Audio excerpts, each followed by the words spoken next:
బ్యాటలియన్స్ ఉగ్రవాదుల ఏరివేతలో అమెరికాలాగే దాడి చేసింది భారత సైన్యం.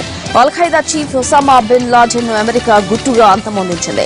పాకిస్తాన్లోని రహస్య స్థావరంలో ఉన్న లాడెన్ ఉనికిని పసిగట్టిన అమెరికా నేవీ సీల్స్ అర్ధరాత్రి వేళ మెరుపు దాడి చేసి మట్టుబెట్టారు. సరిగ్గా ఇదే విధానాన్ని భారత్ పాటించింది. యూరీపై దాడి చేసిన పాక్ ఉగ్రవాదుల శిబిరాలను నిఘా వర్గాల సహకారంతో గుర్తించింది. పక్కా వ్యూహ రచనతో భారత పారా మిలిటరీ కమాండోలు సరిహద్దు దాటారు. 7 ఉగ్ర శిబిరాలపై మెరుపు దాడులు చేసి 38 మంది ఉగ్ర ముష్కరులను మట్టుబెట్టారు.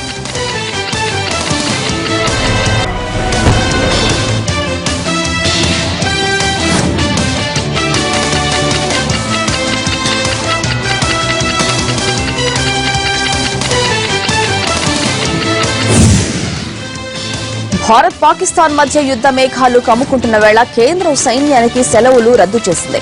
పాకిస్తాన్ బార్డర్ వెంట తీవ్ర ఉద్రిక్తతలు నెలకొన్న ప్రస్తుత తరుణంలో సెలవులు రద్దు చేసిన ప్రభుత్వం వెంటనే తమ యూనిట్లకు చేరుకోవాలంటూ ఆదేశాలు జారీ చేసింది.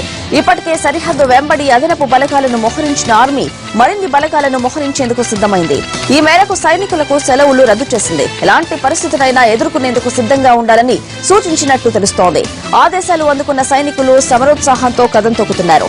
ప్రభుత్వం తీసుకున్న నిర్ణయం పూర్తి స్థాయి యుద్ధానికి సిద్దమన్న సంకేతానికి గుర్తని నిపుణులు పేర్కొంటున్నారు.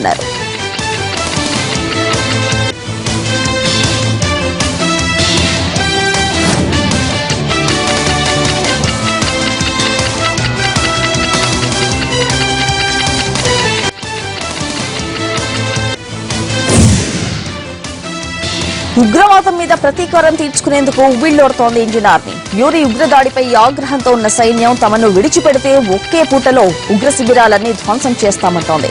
రిటైర్డ్ సైనికులు సైతం కదం తొక్కడానికి సిద్దంగా ఉన్నారు. కరడుగట్టిన ఉగ్రవాదులు హఫీజ్ సయీద్, అజహర్ మసూద్ లాంటి వారి భరతం పట్టడానికి రెడీ అంటున్నారు.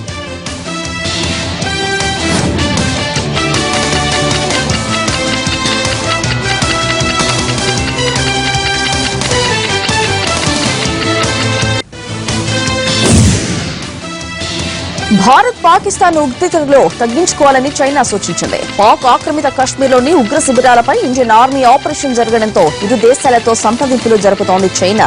యూరీ ఘటన అనంతరం భారత్ పాక్ మధ్య నెలకొన్న పరిస్థితులను చైనా నిశితంగా గమనిస్తోంది. 2 దేశాలు మంచి మిత్రులని, కశ్మీర్ సమస్యను చర్చల ద్వారా పరిష్కరించుకోవాలని ఆ దేశ విదేశాంగ శాఖ సూచించింది. ఉపఖండంలో శాంతికి భారత్ పాక్ సహకరించాలని చైనా కోరింది.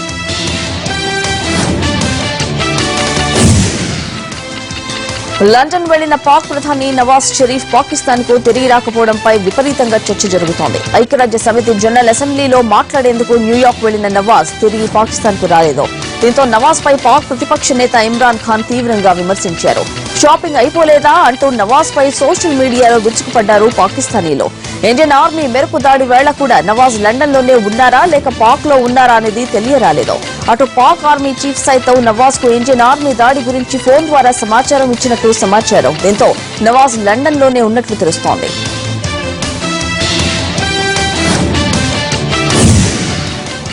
బులెటిన్లో మరో షార్ట్ బ్రేక్.